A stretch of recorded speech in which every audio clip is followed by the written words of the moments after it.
2022년 2월 1일 화요일 설 명절 특별 부흥회에 참여하신 여러분을 축복합니다. 여러분에게 하나님의 은혜가 충만하시길 축복하며 오늘 본문의 말씀은 창세기 2장 1절로 3절의 말씀입니다. 다 같이 오늘 본문의 말씀 2장 1절로 3절 말씀 합독하시겠습니다. 창세기 2장 1절로 3절입니다. 천지와 만물이 다 이루어지니라. 하나님이 그가 하시던 일을 일곱째 날에 마치시니 그가 하시던 모든 일을 그치고 일곱째 날에 안식하시니라. 하나님이 그 일곱째 날을 복되게 하사 거룩하게 하셨으니 이는 하나님이 그 창조하시며 만드시던 모든 일을 마치시고 그날에 안식하셨음이니라. 아멘. 영국 뉴턴이 만유인력 법칙을 정립한 곳은 캠브리지 대학 연구실이 아니었습니다. 흑사병으로 대학 휴교령이 내려진 탓에 2년간 강단을 떠나 시골집에 있을 때였죠. 뉴턴은 깊은 사색의 시간을 가진 발견의 전성기라고 회고했습니다. 전염병이 강제한 한 천재의 자가격리가 인류 문명에 큰 선물을 안긴 셈이 된 거죠. 큰 전염병은 역사의 흐름을 바꾸기도 합니다. 중세 유럽 인구 3분의 1의 목숨을 앗아간 흑사병은 살아남은 농노의 발언권을 높여줌으로써 봉건제 붕괴를 촉발하게 되었죠.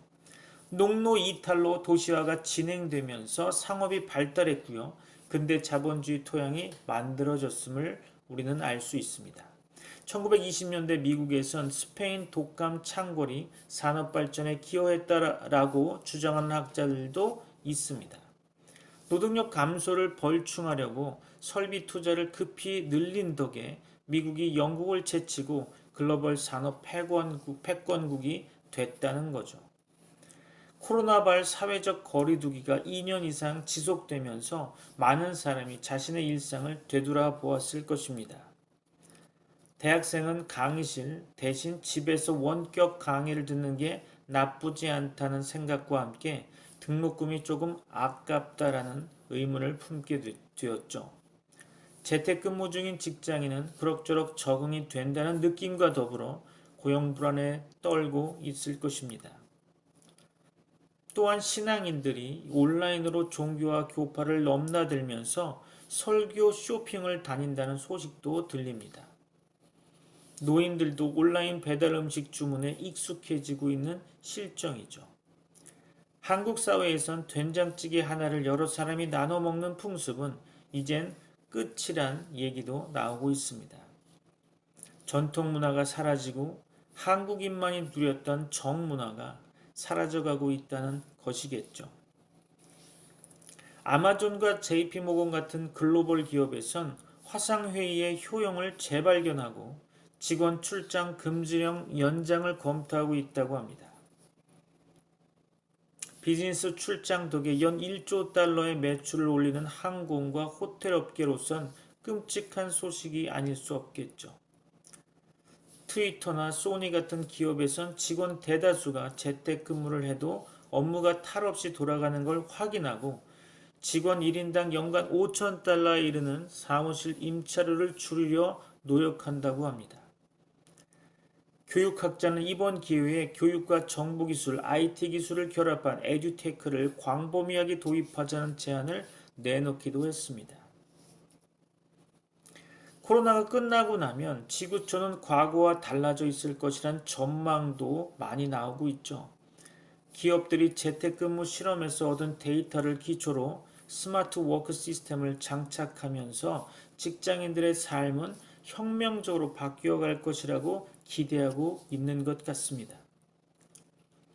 구태의연한 관행과 낡은 질서가 혁신되기도 하겠지만 사회적 거리두기가 점점 멀어지는 것이 어떤 결과로 이어질지는 참 궁금할 따름입니다. 저는 지금이 하나님의 명령과 이 땅, 이 세상 나라의 법이 충돌하고 있는 때라고 생각합니다.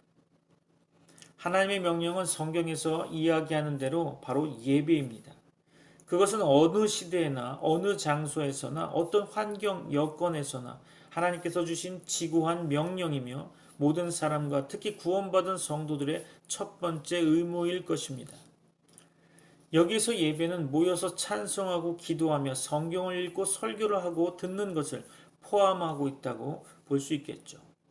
하나님께서는 오늘날도 신령과 진정으로 예배하는 자들을 찾으십니다. 성경은 모이기를 패하는 어떤 사람들의 습관과 같이 하지 말고 오직 권하여 그날이 가까움을 볼수록 더욱 그리하자고 말하고 있습니다. 한편 나라의 법은 대면 예배를 금지하고 즉 모이는 예배의 금지, 그 이유는 뭐겠습니까? 방역 때문이겠죠. 코로나 전염병이 퍼지는 때에 방역이 협조하는 것은 모든 국민의 의무이며 성도들의 의무이기도 할 것입니다. 그러나 방법의 문제죠. 손을 자주 씻고 마스크를 끼고 거리 두기를 실천하는 것은 당연히 힘써야 합니다. 또 모일 때도 지켜야 할 일이 있을 것입니다. 출입자 발열 확인, 출입면부 기재 등 좋은 방법이 있겠죠. 또 사회적 거리두기 방법으로 떨어져 앉아 있는 것도 나쁘지 않다고 할 수 있습니다. 그러나 거기까지죠. 대면 예배, 즉 모이는 예배를 금지하는 것은 위법입니다. 그것은 우리가 지킬 수 없는 거죠. 왜냐하면 하나님의 명령과 충돌되기 때문입니다. 하나님의 명령과 나라의 법이 충돌할 때 우리는 하나님의 명령을 따라야 할 것입니다. 그것은 하나님의 명령이 나라의 법보다 우위에 있기 때문이죠. 하나님께서는 나라의 위정자보다 혹은 방역당국의 최고 책임자보다 더 높으신 분입니다. 이상한 것은 천주교회의 미사나 불교의 법회에는 제한이 없어 보입니다. 한 번도 지적당한 적이 없죠. 나라의 법은 교회들에 대해서만 유달리 예민해져 있는 것 같습니다. 또 불합리한 것은 아무리 전염병이 퍼지는 때라도 우리의 일상생활을 다 금하지는 않고 있어서 모든 관공서나 큰 회사의 직장 사무실에서는 많은 사람들이 하루 종일 근무해야 하고 또 많은 음식점과 대형마트도 많은 사람들이 하루 종일 근무하고 점심때는 점심도 먹어야 하는 상황에서 교회의 예배는 일주일에 딱 한 번 또는 두 번, 그것도 1시간 정도의 모임인데도 불구하고 이것을 금하는 것이 불합리해 보인다는 것입니다. 그것은 정당하지 않다고 생각됩니다. 여하튼 하나님을 경외하고 섬기는 자들은 하나님을 섬기는 일을 폐할 수 없습니다. 그것은 일제시대에도 공산 치하에서도 지켜왔던 바였고요. 지금 자유 대한민국 아래서도 당연히 지켜야 할 바라 생각됩니다. 오늘도 서론이 너무 길었죠. 오늘도 본문을 읽어가면서 하나님의 말씀, 하나님께서 우리에게 주시는 말씀을 상고해 보고자 합니다. 자, 1절 말씀 볼까요?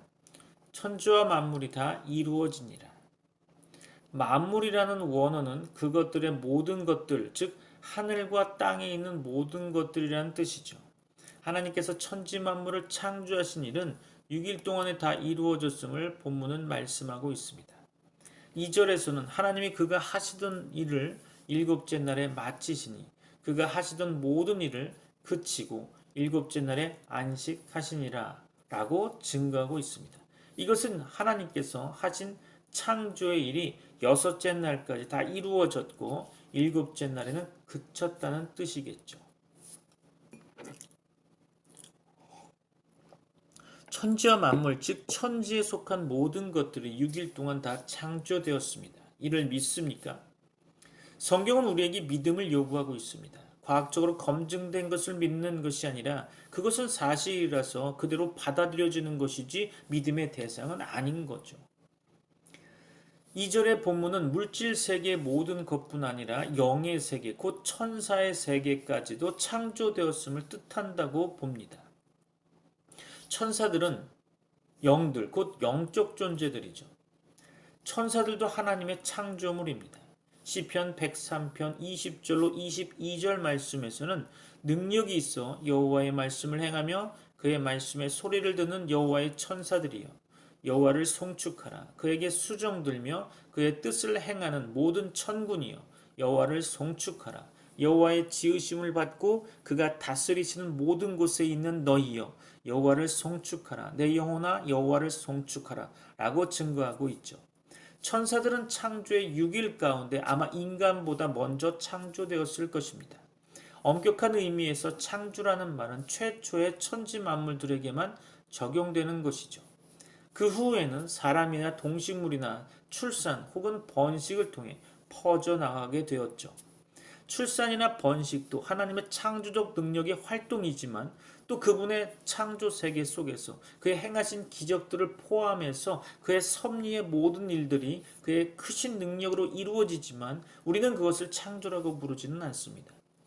그러나 하나님의 창조 사역이 처음 6일로 다 끝났지만 우리는 사두개파처럼 하나님의 능력을 부정하지 말고 하나님의 변함없는 능력을 항상 믿어야 할 것입니다.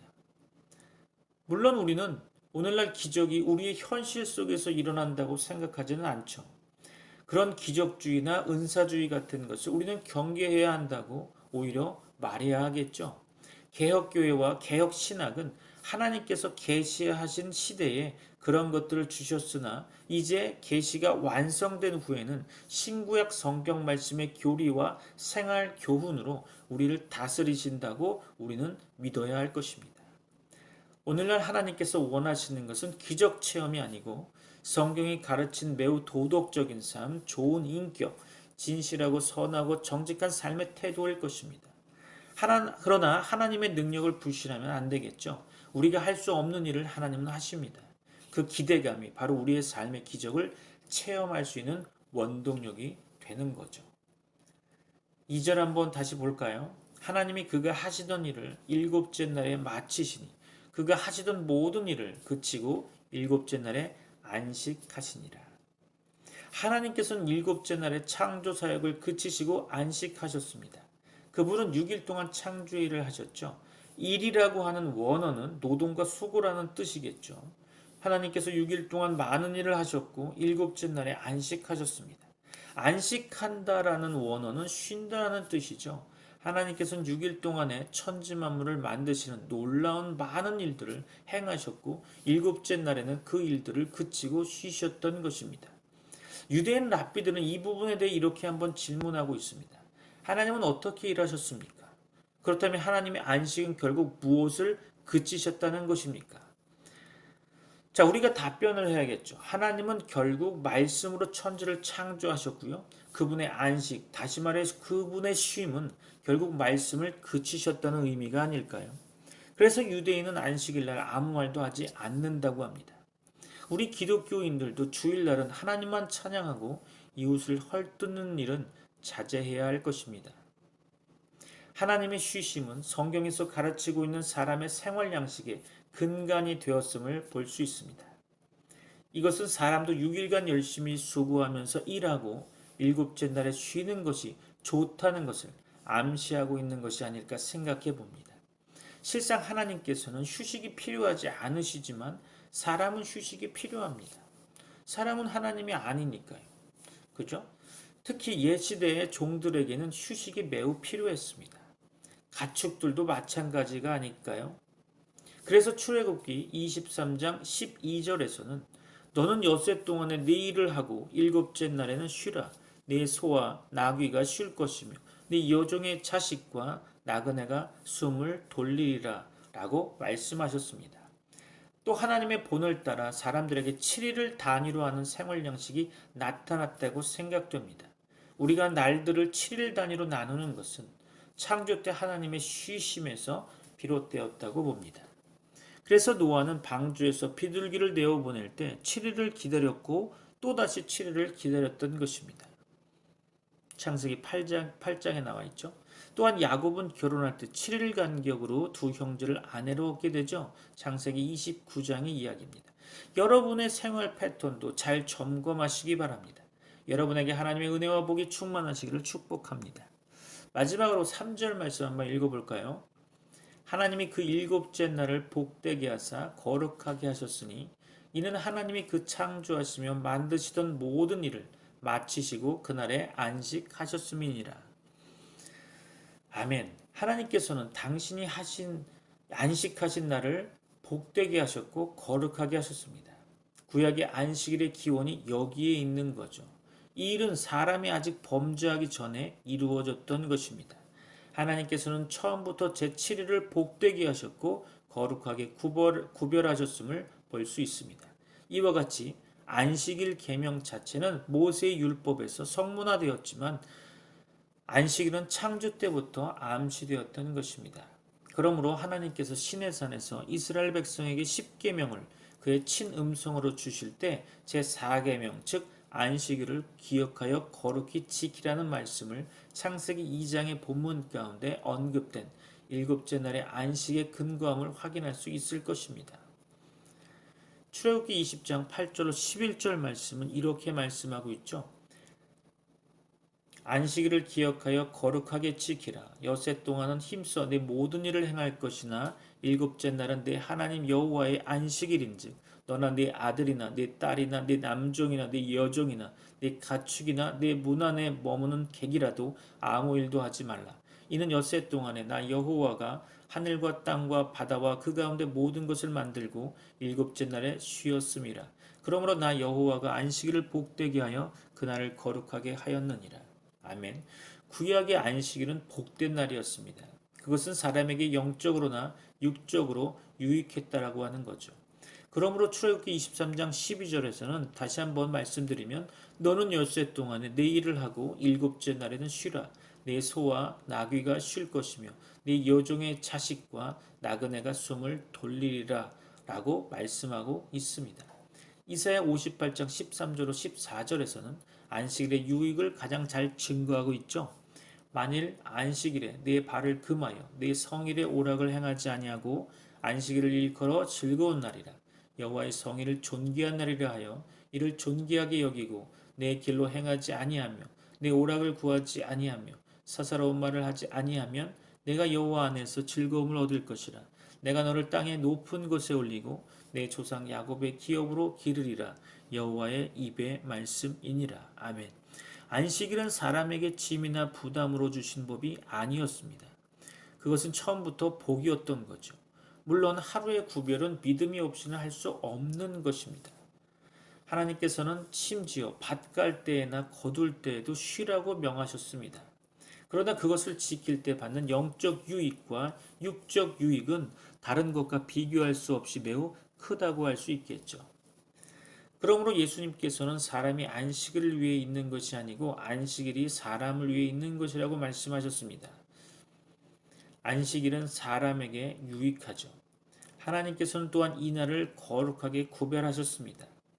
이것은 나중에 엄격한 계명과 법이 되었죠. 그것이 십계명이라 불리우는 10마디 말씀의 네 번째 말씀이죠. 이 법은 매우 엄격하여 어기면 사형에 해당했음을 성경을 통해 확인할 수 있습니다. 출애굽기 31장 14절로 15절 볼까요?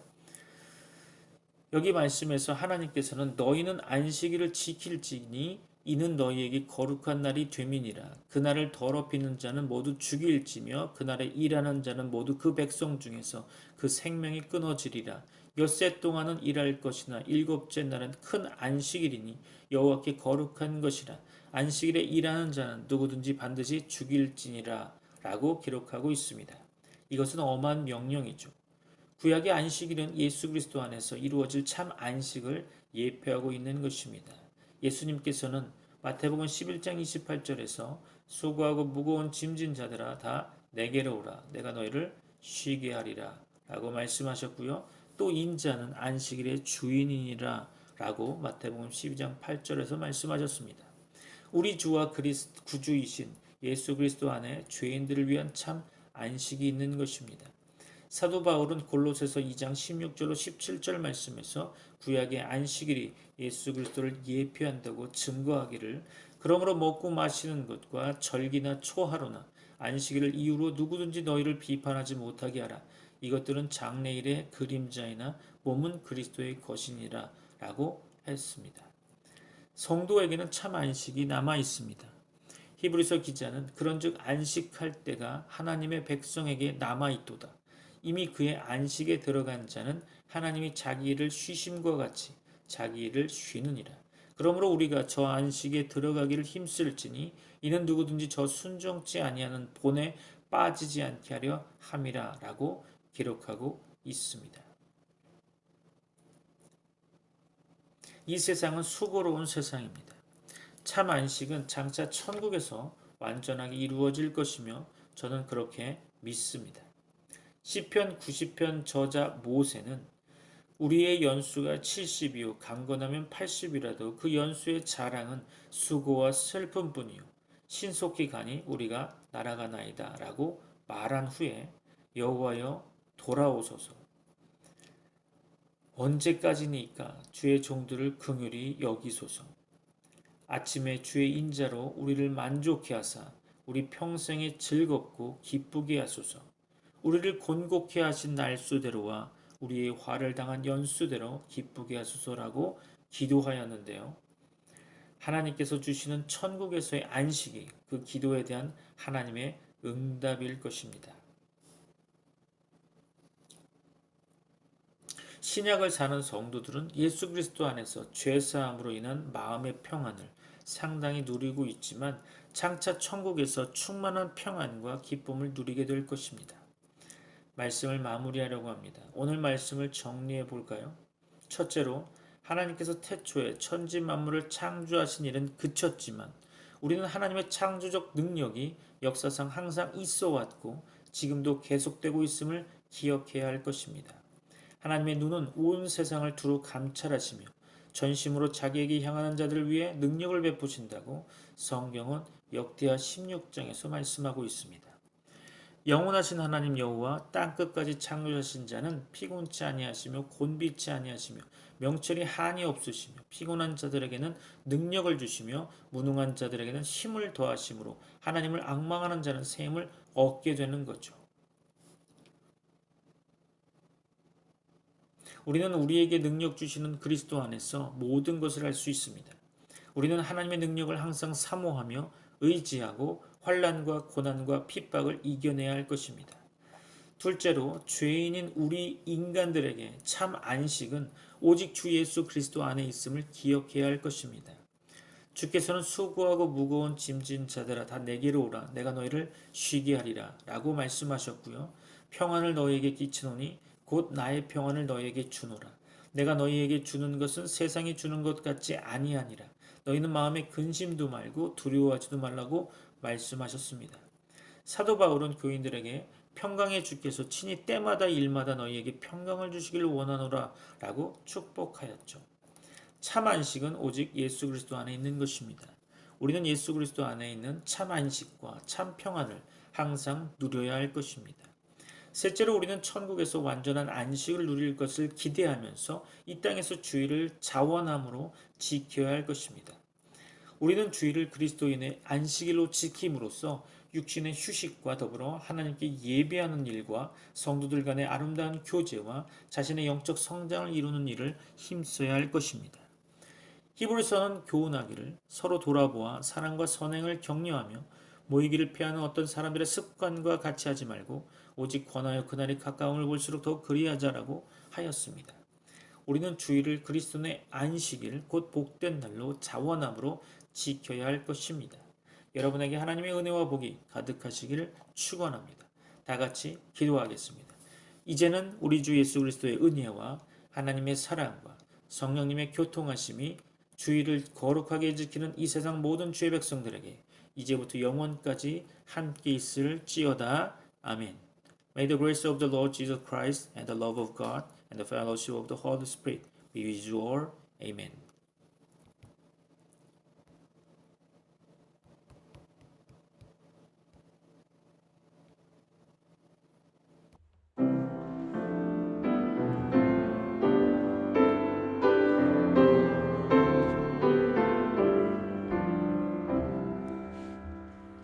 나 어젯밤에 잘 때 한 꿈을 꾸었네. 그 옛날 예루살렘 성의 곁에 섰더니 허다한 아이들이 그 묘한 소리로 주 찬미하는 소리 참 청아하도다. 천군과 천사들이 바다밤과 같이 예루살렘 예루살렘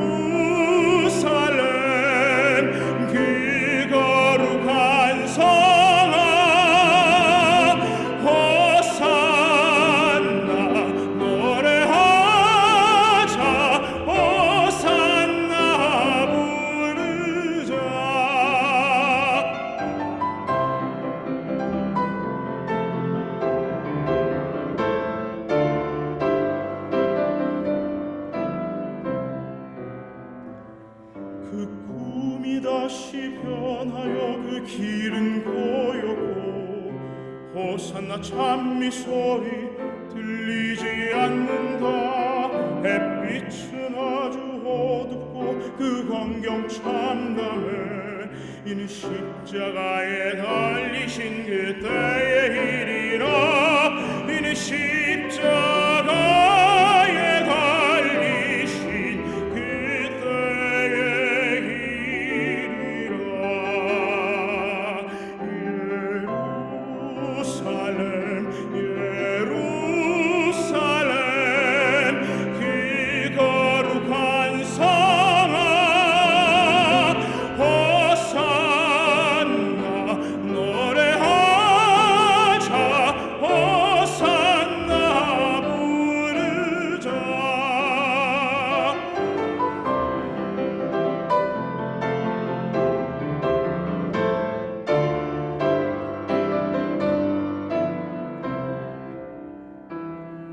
그 꿈이 다시 변하여 이 세상 다가고 그 땅을 내가 보니 그 유리바다와 그 후에 환한 영광이 다 창에 비치니 그